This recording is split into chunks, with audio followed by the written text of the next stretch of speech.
नमस्कार, आप देख रहे हैं एवन उत्तर प्रदेश। मैं हूं आपके साथ अर्पिता माथुर। खबरों की शुरुआत करेंगे सुर्खियों के साथ। गोरखपुर में सीएम योगी ने लगाया जनता दरबार। चुनाव बाद पहली बार योगी ने सुनी जनता की समस्याएं। टूरिस्ट वीजा पर विदेश भेजने वालों पर अभियान चलाकर कार्रवाई के निर्देश।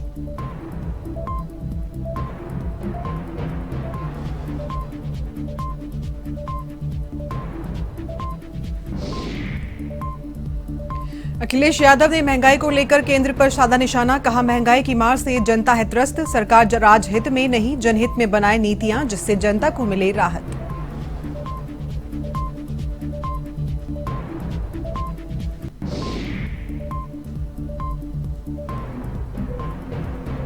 गोरखपुर में आतंकी वारदात के बाद अयोध्या और काशी में अलर्ट। संकट मोचन दुर्गा कुंड और काल भैरव मंदिर में बढ़ाई गई सिक्योरिटी। इमरजेंसी में जवानों को दिए सुरक्षा के टिप्स।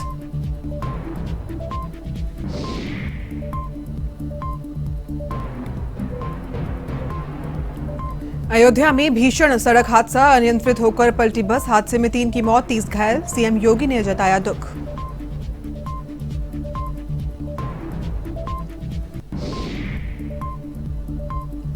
फतेहपुर में पुलिस की स्वाट टीम का एक्शन। नशे के सौदागरों पर कसा शिकंजा। 4 अभियुक्तों को किया गिरफ्तार। 1 क्विंटल 500 ग्राम अवैध गांजा और हथियार बरामद।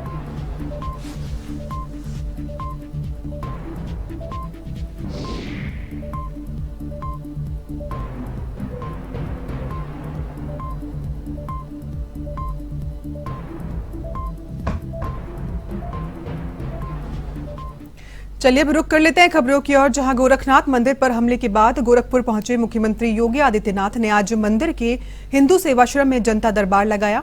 विधानसभा चुनाव जीतकर दोबारा मुख्यमंत्री बने योगी का बीते 3 महीनों में ये पहला जनता दरबार रहा, जिसमें उन्होंने करीब 95 फरियादियों की समस्याएं सुनी और संबंधित अधिकारियों को कार्रवाई के निर्देश दिए।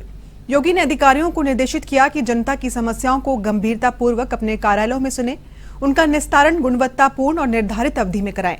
किसी भी स्तर पर लापरवाही क्षम्य नहीं होगी। जमीन संबंधी मामलों के निस्तारण में पुलिस का भी सहयोग लिया जाए। टाल मटोल वाला रवैया बर्दाश्त नहीं किया जाएगा। इसी दौरान सीएम के पास अधिकांश मामले पुलिस और जमीनी विवाद से जुड़े पहुंचे।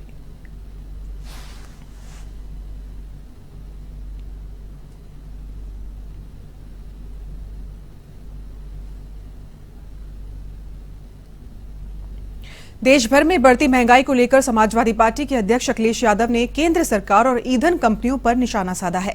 अखिलेश ने ट्वीट कर कहा कि महंगाई के दौर में जनता पर मार पड़ रही है। वही कंपनियां बढ़ती हुई लागत जनता से वसूलने में जुटी है, लेकिन ये कंपनियां अपना लाभ कम नहीं कर रही। अखिलेश ने कहा कि सरकार की भूमिका राज करने की नहीं होती, बल्कि जनहित में नीतियां बनाने की होती है।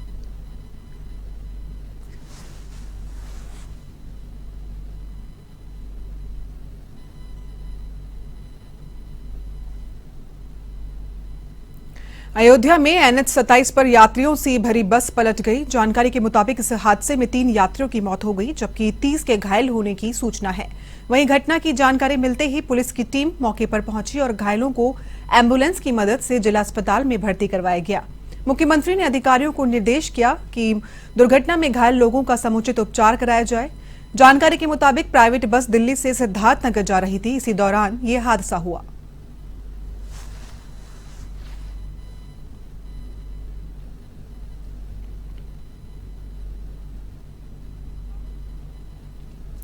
यूपी के रायबरेली में पुलिस ने एक और चैन स्नैचर को गिरफ्तार किया है। 2 दिन पहले ये चैन स्नैचर भारी पुलिस बल की मौजूदगी में फरार हुआ था, जबकि इसका साथी एजाज पकड़ा गया था। पुलिस के मुताबिक जिले में लगातार हो रही चैन स्नैचिंग को लेकर पुलिस ने धरपकड़ अभियान चलाया है। इसी के चलते ऊंचाहार में बाइक सवार 2 चैन स्नैचरों से हुई मुठभेड़ में एजाज पकड़ा गया था। वहीं भूपेंद्र नाम का बदमाश भाग निकला। ऐसे में पुलिस ने भूपेंद्र को भी गिरफ्तार कर लिया है। इधर भूपेंद्र की निशानदेही पर लूट का सामान खरीदने वाले शिवलखन सुनार को भी पुलिस ने हिरासत में लिया। सुनार के कब्जे से चोरी की 6 सोने की चैन बरामद हुई है। इनकी कीमत 2.5 लाख रुपए बताई जा रही है।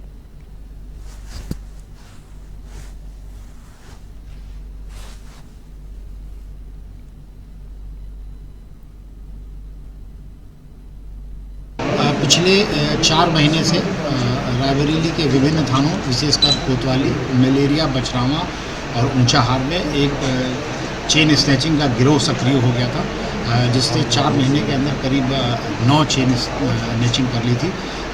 इसको पकड़ने के लिए पुलिस अधीक्षक महोदय द्वारा इंस्पेक्टर ऊंचाहा, इंस्पेक्टर कोतवाली, मिल एरिया और एसओजी प्रभारी की एक टीम क्षेत्राधिकारी नगर के उसमें लगाई गई और इस टीम ने काफ़ी प्रयास के बाद सीसीटीवी फुटेज और सर्विलांस और पुलिस की अपनी जो मुखबिरी है उसके माध्यम से काफ़ी प्रयास करने के बाद इस गैंग के सदस्यों को। गोरखपुर में हुए सुरक्षा बल पर हमले के बाद अयोध्या में भी सुरक्षा घेरा सख्त कर दिया गया है, क्योंकि अयोध्या में भगवान राम के जन्मोत्सव को मनाए जाने की तैयारी की जा रही है, जिसमें लाखों श्रद्धालु शामिल होने की संभावना है, जिसको देखते हुए सभी प्रवेश द्वारों पर सघन चेकिंग की जा रही है। तो वहीं सीसीटीवी के माध्यम से संपूर्ण मेला क्षेत्र में संदिग्धों पर पुलिस विभाग नजर रख रखा है। पुलिस के सभी दस्ते भी सक्रिय कर दिए गए हैं।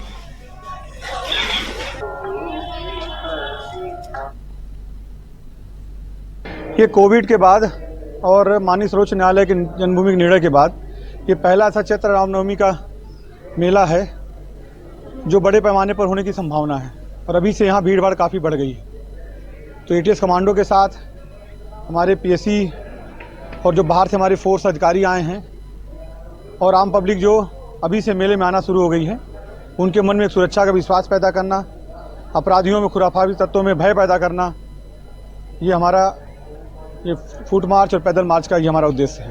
कहाँ से कहाँ तक? ये हम लोगों ने राम की पैड़ी से लेके हनुमानगढ़ी, राम जन्मभूमि और कनक भवन जो हमारे मुख्य मंदिर हैं, मुख्य मार्ग हैं, सभी में हम लोगों ने रूट। गोरखनाथ मंदिर के सुरक्षा कर्मियों पर हमले को आतंकी साजिश करार देते हुए राज्य सरकार ने यूपी एटीएस को इसकी जांच के आदेश दिए हैं। इस घटना के बाद पूरे प्रदेश के मुख्य मंदिरों में अलर्ट जारी किया गया है। इसी के साथ श्री काशी विश्वनाथ धाम, बाबा काल भैरव, दुर्गाकुंड मंदिर और संकट मोचन मंदिर में भी सुरक्षा अलर्ट जारी किया गया है। वाराणसी में एडीसीपी अजय कुमार सिंह और एडीसीपी चक्रपाणी त्रिपाठी ने श्री काशी विश्वनाथ धाम का निरीक्षण किया। इसके बाद दोनों अधिकारियों ने सुरक्षा कर्मियों को ब्रीफ किया। उन्होंने सुरक्षा कर्मियों को चौकस रहने और बिना तलाशी लिए किसी भी व्यक्ति को अंदर नहीं जाने के निर्देश दिए। साथ ही उन्होंने कंट्रोल रूम में लगे सीसीटीवी कैमरे को लगातार मॉनिटर करने का भी आदेश दिया है।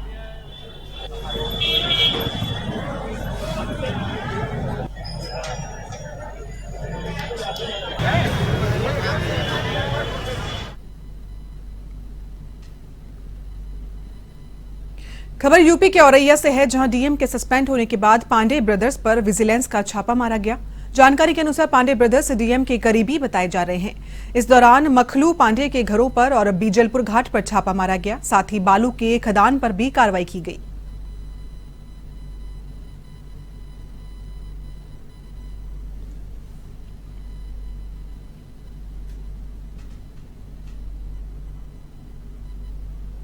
यूपी के फतेहपुर जनपद में स्वाट टीम की मदद से कल्याणपुर और बिंदकी पुलिस ने गांजा तस्करों के खिलाफ कार्रवाई की है और 4 अभियुक्तों को गिरफ्तार किया है, जिनके पास से 1 क्विंटल 500 ग्राम अवैध गांजा, 1 एक्टिवा और अवैध तमंचा सहित कारतूस बरामद किए गए हैं।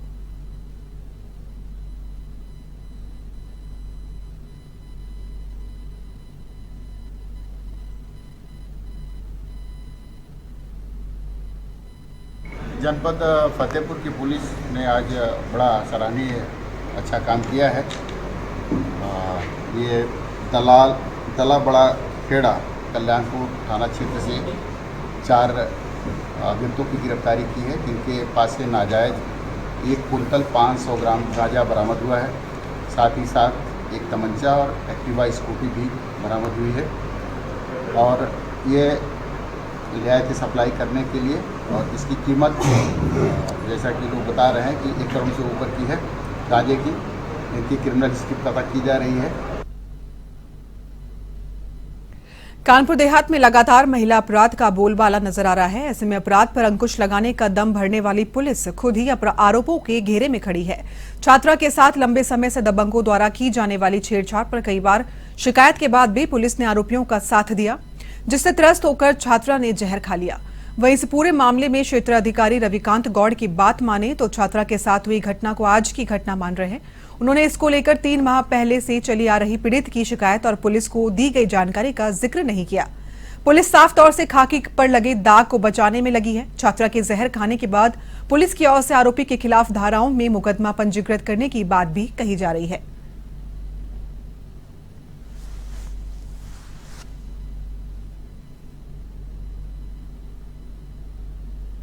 विकासपुर थाना पर एक व्हाट्सएप के थ्रू प्रार्थना पत्र प्राप्त हुआ, जिसमें वादी के द्वारा आरोप लगाए गए कि उनके पड़ोसियों ने उनके साथ फ़ोन पे गाली गलौज और जान से मारने की धमकी दी। इस संबंध में मुकदमा लिखकर सुसंगत धाराओं में नियमानुसार कार्रवाई कराई जा रही है। और इसी प्रकरण में ज्ञात हुआ है कि वादी की लड़की ने जहर खाया है और वो उसको कानपुर हाईलाइट अस्पताल में रेफर किया गया है और जहां पर वो उपचाराधीन है। बाद उसके बयान के अनुसार सुसंगत धाराएं जोड़ते हुए अग्रिम। उत्तर प्रदेश के जनपद हापुड़ के बड़ौदा हिंदुवान में एग्रो इनोवेशन हब का शुभारंभ किया गया, जिसका भूमि पूजन राज्य मंत्री कैप्टन विकास गुप्ता और विधायक धर्मेश तोमर द्वारा किया गया। कैप्टन विकास गुप्ता ने कहा कि देश के प्रधानमंत्री नरेंद्र मोदी किसानों की आय दोगुनी करने और उन्हें उन्नत खेती और उत्पादन को बढ़ावा देने की दिशा में काम कर रहे हैं। इसी दिशा में बड़ौदा हिंदुवान में ये एग्रो इनोवेशन हब खोला गया है, जिससे किसानों को नई तकनीकी और नई योजनाओं की जानकारी मिल सके।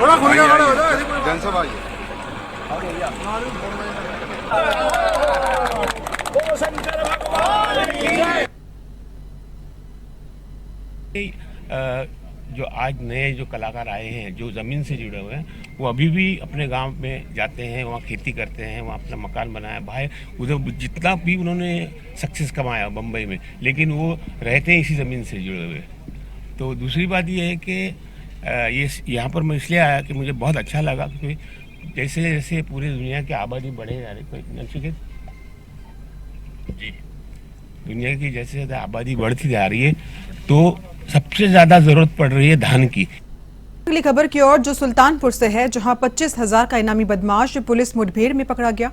ऑपरेशन में उसे पैर में गोली लगने के बाद जिला अस्पताल में दाखिल कराया गया है, जहां घायल सिपाही को देखने पहुंचे डीआईजी और पुलिस अधीक्षक ने ऑपरेशन टीम की हौसला अफजाई की।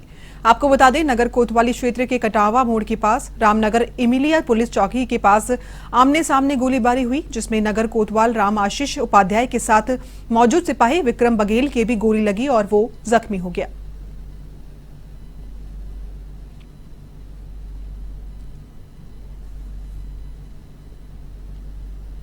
ये 25,000 का इनामी बदमाश था, आशीष उर्फ आशुपाल, जो रामनगर इमिलिया का रहने वाला था।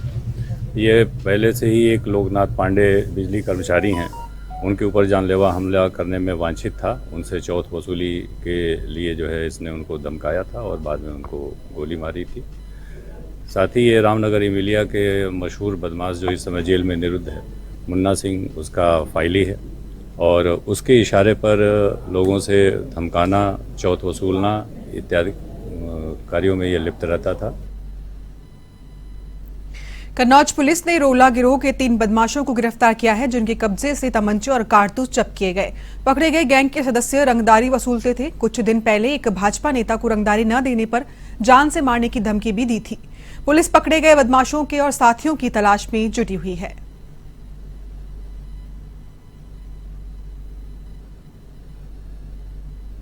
जनपद कन्नौज के थाना सौरी क्षेत्र में पिछले दिनों 2 घटनाएं सामने आई थी। एक घटना थी जो मोबाइल टावर हैं उनसे रंगदारी मांगने का प्रयास हुआ था, और इसके अलावा एक जिला पंचायत सदस्य को जान से मारने का प्रयास हुआ था। इन दोनों ही घटनाओं में जो गैंग था, पुलिस ने उसको पकड़ लिया है। इस गैंग का सरगना राहुल यादव है, जो एक हिस्ट्री सीटर है और थाने का टॉप 10 अपराधी भी है। इसके 2 साथी प्रमोद कुमार और पवन कुमार को भी गिरफ्तार किया गया है। ये परौर के पास एक जो टावर है वहाँ के बगल में छुपे हुए थे और पुनः ये अपराध करने के ताक में थे। इनको पुलिस ने गिरफ्तार किया। इनके पास से 2 अवैध तमंचे मिले हैं। इसके अलावा जो भी इस गैंग के अन्य जो वांछित हैं उनमें मोहित यादव, सौरभ और अन्नू शर्मा का नाम बताया जा रहा है। शीघ्र ही इनको भी गिरफ्तार किया जाएगा। सर, अब तक कितने लोगों से रंगदारी मांगने का सामने आया था मामला? ये जानकारी आई थी कि ये जो मोबाइल टावर होते हैं ये इन्हीं से जो है डीजल के रूप में रंगदारी मांगते थे। तो अभी ये इस बात सामने आई है।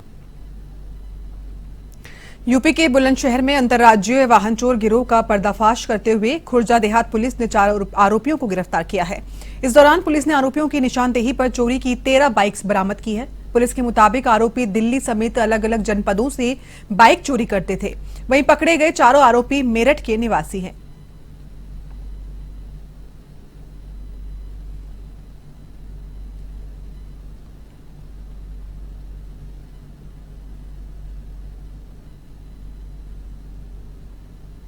अयोध्या में भी स्कूल चलो अभियान की शुरुआत हुई है। जनपद के मसौदा ब्लॉक के मुमताज नगर के कंपोजिट विद्यालय में कार्यक्रम का शुभारंभ किया गया। इस कार्यक्रम की शुरुआत मां सरस्वती के चित्र पर माल्यार्पण और दीप प्रज्वलन, साथ ही मां सरस्वती की वंदना के साथ की गई।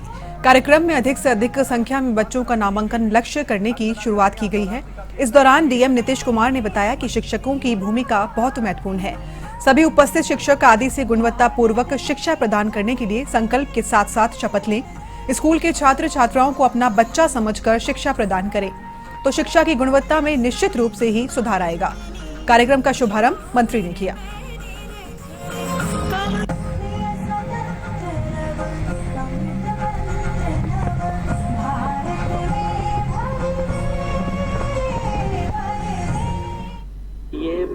स्कूल चलो अभियान कार्यक्रम है और इसका उद्देश्य है कि हम सभी बच्चों को सभी एक स्टेक होल्डर के रूप में सभी, चाहे अभिभावक हो, हमारे शिक्षकगण हो, ग्रामवासी हो, हमारे बेसिक शिक्षा विभाग हो, पंचायती राज विभाग, सभी अधिकारी सब मिलकर अपने स्कूल्स को बेहतर हम लोगों ने बनाया है। अब शिक्षण की गुणवत्ता हम बेहतर बनाएं। कोरोना काल बीत चुका है लगभग, और हम सभी बच्चों को प्रेरित करें कि वो अपने स्कूल्स में आएँ और हम लेवल वाइज लर्निंग करा के जो बच्चे अगर स्तर नहीं है उनको भी उस स्तर तक लाएं। सबसे महत्वपूर्ण है चीज़ों को समझना होगा। और तो A1 उत्तर प्रदेश में फिलहाल इतना ही। बाकी तमाम खबरों के लिए आप देखते रहिए A1 टीवी। नमस्कार।